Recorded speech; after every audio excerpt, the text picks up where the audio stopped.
tout le monde, j'espère que vous allez bien. Je reviens encore aujourd'hui avec une autre histoire mystique. La jeune fille que vous voyez en haut de mon écran là, elle est de la police.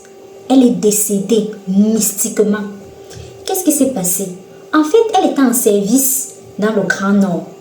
Et comme vous connaissez les gens de l'armée, de la police et tout, généralement, ils font souvent des patrouilles. Chacun a son groupe. Aujourd'hui, c'est tel groupe. Ou bien cette semaine, c'est tel groupe. La semaine prochaine, nos groupes et tout. On fait souvent des patrouilles dans la nuit pour voir. On vérifie les véhicules, les personnes qui circulent à une certaine heure, s'ils ont des pièces d'identité, s'ils sont en règle. En fait, on se rassure pour la sécurité de la ville, de la communauté, du village et tout. Cette jeune fille donc était en service de nuit, en patrouille avec ses collègues. Et dans leur patrouille, dans leur vérification et tout, ils ont donc interpellé un monsieur. Ils ont commencé à lui poser les questions, ce qu'on pose souvent et tout. Garde-toi là, montre-moi les pièces de la voiture, ceci. Entre-temps donc, dans leurs interrogatoires, dans leurs questions et tout, une dispute a éclaté entre ce monsieur et les collègues et la jeune fille que vous voyez là. La jeune fille donc étant énervée et tout, je ne sais pas ce qui s'est passé, elle a levé la main pour gifler le monsieur.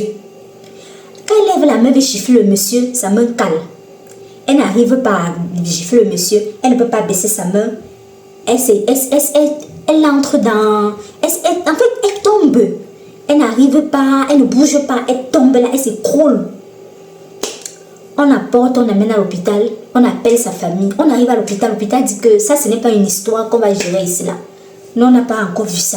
Nous, on ne sait pas ce qui se passe. Ça, c'est une histoire que l'hôpital ne peut pas gérer. C'est mystique.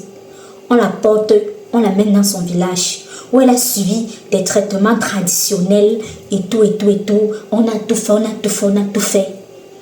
Au bout d'un mois et demi par là, la jeune dame là est décédée.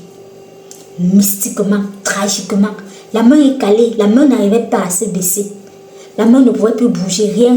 C'est comme ça qu'elle est décédée. Le dehors est mauvais, le dehors est risqué. On ne sait pas qui est qui.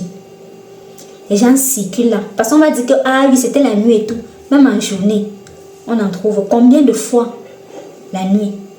Faites attention, soyez prudents, priez sans cesse, prenez soin de vous. Le dehors est mauvais. Bye bye.